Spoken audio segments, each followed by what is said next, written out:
ମୋ ପୁନେଇ ଚାନ୍ଦ ମୋ ଦ୍ୱିତୀୟା ଚାନ୍ଦ ମୋ ଅମେଇଷା ଚାନ୍ଦ କାଇଁ ସେଠୁ କାଇଁ ଗୋଟେ ଚାନ୍ଦଟା ଦଉଛ ମୁଁ ଆଜି ବିଷ ଖାଇକି ମରି ମାନେ ମରି ଦେଖ ସାଙ୍ଗରେ ନେଇକି ତୁ କାଇଁ ବିଷ ଖାଇ ମରିବୁ କାଇଁ ମରିବେ ଆଉ ମରିବିନି କଣ କରିବି ଆଉ କଣ କରିବି ଭାଇ ମୋ ଡାଟା ପୁରା ଶୁଣିବାକୁ ବଞ୍ଚି ରହିବି ସମସ୍ତେ ମତେ କହୁଛନ୍ତି ମୁଁ ଗୋଟେ ବାଜ ଆସି 3 ବର୍ଷ ହେଲାଣି ହେଲେ ମୋ କୋଳରେ ଗୋଟେ ବିଲେଇ ଛୁଆଟେ ବି ନାହିଁ ଛୁଆ ନାହିଁ ବୋଲି କଣ ଛୁଆ କଲା ମେସିନ୍ କିଣିବି ନା ହଁ କିଣିବ କାଇଁ କିଣିବନି ତମ ଦ୍ୱାରା ତା ହେଲାନି ହେଲେ ସେ ମେସିନ୍ ଦ୍ୱାରା ହେଲେ ପିଲା ସେମିତି କଥାଟା କହିବି କଣ ସେମିତି କଥା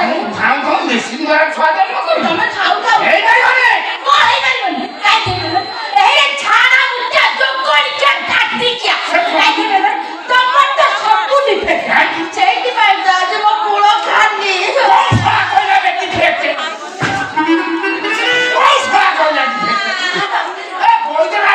ଆରମ୍ଭ କରି ସିଲାଜିଜି ପର୍ଯ୍ୟନ୍ତ ମୁଁ ସବୁବେଳେ ସେବନ କରୁଛି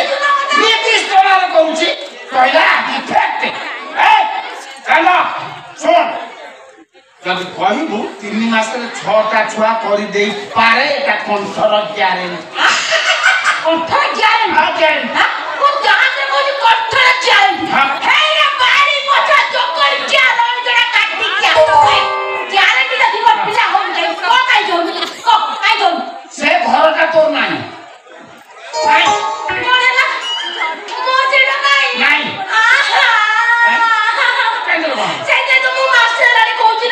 କଟକି ଭୁବନେଶ୍ୱର ନାଇଁ ମୋ ଡାକ୍ତରଙ୍କୁ ଦେଖ ତମେ ମୋ କଥା ଶୁଣୁଛ ନା କାନକୁ ନଉଛ ନେବିଲ ଚାନ୍ଦ କାରରେ ବସେଇକିରି ନେବି ମୁଁ ଯିବିନି ବାଟରେ ବରା ଘୁଗୁନି ଖାଇବାକୁ ଦେବି ମୁଁ ଖାଇବି ନେବିଲ ନେବି ଚାନ୍ଦ ମୋ ବଡିଟା କାହିଁକି ହିଟ୍ ହେଇଗଲାଣି ମୋ ପାଖକୁ ଟିକେ ନାଗି ଆସୁଛନ୍ତି ଭୁବନେଶ୍ୱର ଅପୋଲୋ ହସ୍ପିଟାଲର ସ୍ତ୍ରୀ ଓ ପ୍ରସୂତି ବିଭାଗ ଡକ୍ଟର କୁମକୁମ ମହାନ୍ତି ଆଜ୍ଞା ମନେ ରଖନ୍ତୁ ସନ୍ଧ୍ୟା 7 ଘଟିକା ଠାରୁ ରାତି 10 ଘଟିକା ଯାଏ ମୋନାଲିସା ମେଡିସିନ ଷ୍ଟୋରରେ ରୋଗୀ ଦେଖାଯିବ ଆଜ୍ଞା ଦୟାକରି ନମ୍ବରଟି ମନେ ରଖନ୍ତୁ ନମ୍ବରଟି ହେଲା 9937982918 ଆସୁଛନ୍ତି ଭୁବନେଶ୍ୱର ଅପୋଲୋ ହସ୍ପିଟାଲର ସ୍ତ୍ରୀ ଓ ପ୍ରସୂତି ବିଭାଗ ଡକ୍ଟର କୁମକୁମ ମହାନ୍ତି ଅନେକ ଫୋଟୋଟା ହୁଏ ଡାକ୍ତର ଆମ ଘରକୁ ଓ ଆସୁଛନ୍ତି ବାବୁ ଆସୁଛନ୍ତି ଆସନ୍ତୁ ଆଜ୍ଞା ଯାଉଛନ୍ତି ଟିକେ ଅପେକ୍ଷା କରନ୍ତୁ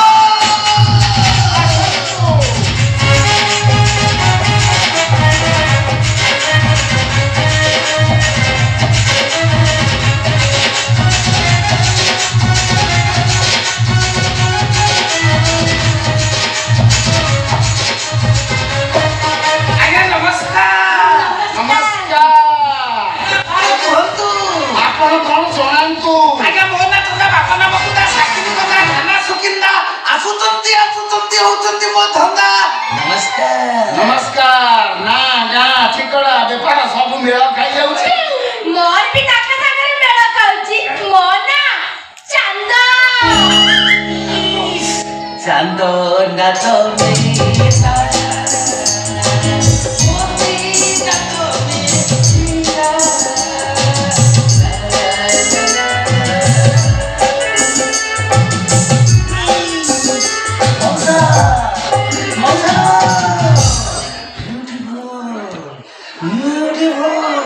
ତମ ଝିଅ ନା ସାଙ୍ଗ ରଙ୍ଗ ପୁରା ବିୟୁଟିଫୁଲ ସେ ମୋ ଝିଅ କିଏ ସେ ମୋ ଝିଅ କିଏ ହଉଛି ମୋ ସେକେଣ୍ଡ ହ୍ୟାଣ୍ଡ ୱାଇଫ ଇଏ ଆପଣଙ୍କର ସ୍ତ୍ରୀ ମାନେ ମାଇପ ଶଳା କଷି ମାଲଟା କୋଉଠୁ ପାଇଲା ବେଳେ ନାଇଁ ମୁଁ ଭାବିଲି ଆପଣଙ୍କର ଝିଅ ବୋଲି ଆପଣଙ୍କ ଅବସ୍ଥା ଯାହା ବାଳ ଗୁଡାକ ସବୁ ହ୍ୱାଇଟ ହେଇଗଲାଣି ତ ବାଳ ଧଳା ହେଇଗଲା ବୋଲି କଣ ସ୍ୱାମୀ ବୋପା ହେଇଯିବ ନା ସେ କହିଦେଲେ ତମ ଦେହରେ ଏମିତି ନାଗି ଯାଉଛି ଭଲରେ କହୁଛି ଡାକ୍ତରଙ୍କ କଥା ପଚାର ନହେଲେ ମୋଠୁ ଖରାପ କେହି ହେବେ ଛାଟିବ ନା ବୁଝେଇ ଚନ୍ଦ୍ରବାବୁ ଆଜ୍ଞା ବାବୁ ଆପଣଙ୍କ ଡାକ୍ତର ରୁହନ୍ତି କୋଉ ଆମ ଡାକ୍ତର ବିବିଏସ୍ଆର୍ ଦୁମଦୁମ କଲୋନି ରୋଗୀ କୋଉଠି ଦେଖନ୍ତି କୁମକୁମ କ୍ଲିନିକ ବାସ୍ କୁମକୁମ ଗୁମଗୁମ ଗୁମଗୁମ ବଢିଆ ବଢିଆ ଆଜ୍ଞା। ଆକ୍ଚୁଆଲି ରୋଗୀ ସେବା ହଉଛି ନା ରୋଗୀ ଡାକ୍ତର ଧୁମଧାମ ହଉଛନ୍ତି ମାନେ ମାନେ ହେଲା କଟକ ଭୁବନେଶ୍ୱର ଡାକ୍ତର ମାନେ ଦେଖିଲା ମାନେ 1000 କି 500 ଦରକାର କାରଣ ଖାଇବା ଖର୍ଚ୍ଚ ଅଛି ଗାଡି ଭଡା ଅଛି ତମ ଡାକ୍ତର ଏଇଠି ଆସି ବିନା ମୂଲ୍ୟରେ ଚିକିତ୍ସା କରିଦେଇ ଚାଲିବ ନା ମହାରାଜ ଯାହା ଜଣା ହଉଛି ଡୁପ୍ଲିକେଟ ଡାକ୍ତର ଡୁପ୍ଲିକେଟ କଣ ଡୁପ୍ଲିକେଟ শুধু বাচ্চা কোন শুধু বাচ্চা ଡୁପ୍ଲିକେଟ ଜଣା ହଉଛି ଆଉ কোন ডুপ্লিকেট তুমি যেমিতিয়া তুমি সময় তুমি ভাবুছ সেইয়া বুঝিলা ଏ ରାଇଟ ରାଇଟ ରାଇଟ ଚାନ୍ଦ ମ୍ୟାଡାମ ମୁଁ ତମ ବାପାଙ୍କ କହିଲୁ ବାପା ସରି ବାପା ନୁହ ଖଇତା ସ୍ୱାମୀଙ୍କର ସନ୍ଦେହ ଦୂର କରିଦଉଛନ୍ତି ଶୁଣନ୍ତୁ ମାନ୍ୟବର ସେମାନେ ସବୁଦିନ ଆସୁନାହାନ୍ତି ମାସକୁ ଥରେ ଆସୁଛନ୍ତି ଟଙ୍କା ପାଇଁ ନୁହଁ ଆରେ ଗ୍ରାମାଞ୍ଚଳରେ ବୁଲି ରୋଗୀମାନଙ୍କର ସେବା କରିବା ପାଇଁ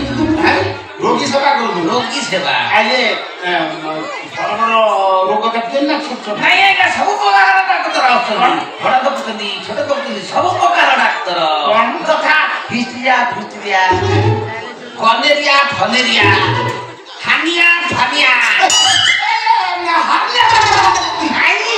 ସେଇ ଡାକ୍ତର କଥା କହିଲା ଆଉ କଣ ତମର ଏତେ ଖୁସି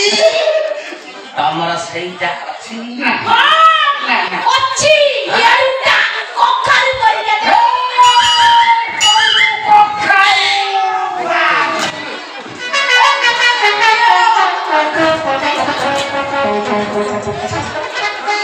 ବାପ କି ଆକାର ହେଇଛି ଯେମିତି ବେଲୁନ ଭଳିଆ ଫୁଲିକିରି ଅଛି ଏଡ ବଡ ଜିନିଷଟା କେମିତି ବହୁଛି ଏଇ ଦେଖନ୍ତୁ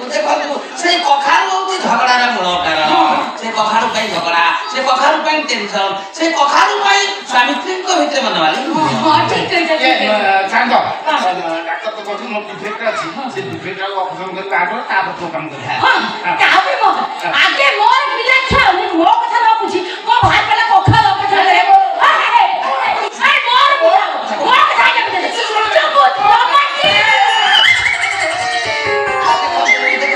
ଆପଣମାନେ ଏମିତି କାମୁଡା କାମୁଡି ହୁଅନ୍ତୁନି ସରକାରଙ୍କ ନିର୍ଦ୍ଦେଶ ଅନୁସାରେ ନାରୀଙ୍କୁ ଆଗ ଟ୍ରିଟମେଣ୍ଟ କରିବା କଥା ତେଣୁ ଆପଣଙ୍କ ସ୍ତ୍ରୀଙ୍କର ଆଗ ଟ୍ରିଟମେଣ୍ଟ କରାଯିବ ଫିସ୍ ବାହାର ଦେଖିଲେ 300 ଘରକୁ ଆସିଲେ 1000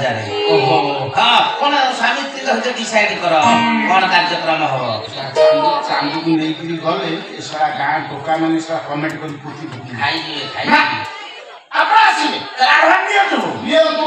ଦିଅନ୍ତୁ ନହେଲେ ଛାଡ଼ନ୍ତୁ ଆପଣ ଯୋଉ ଜାଗା ଥିଲେ ସେଇ ଜାଗାକୁ ଯାଆନ୍ତୁ ଆସି ଯିବାକୁ ମତେ କହିଯାଉଛି ସେ କଖାରୁଟା ଟିକେ ବାଗେଇକି ରଖି ନହେଲେ ସେ କଖାରୁ ଯୋଉ ଆକାର ହେଇଛି ଲୋ ବାପ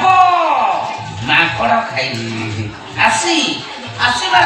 ପୁଣି ଦେଖା ହବ ଆସନ୍ତା ରବିବାର ସନ୍ଧ୍ୟା 7ଟା ଚାନ୍ଦ ନାତ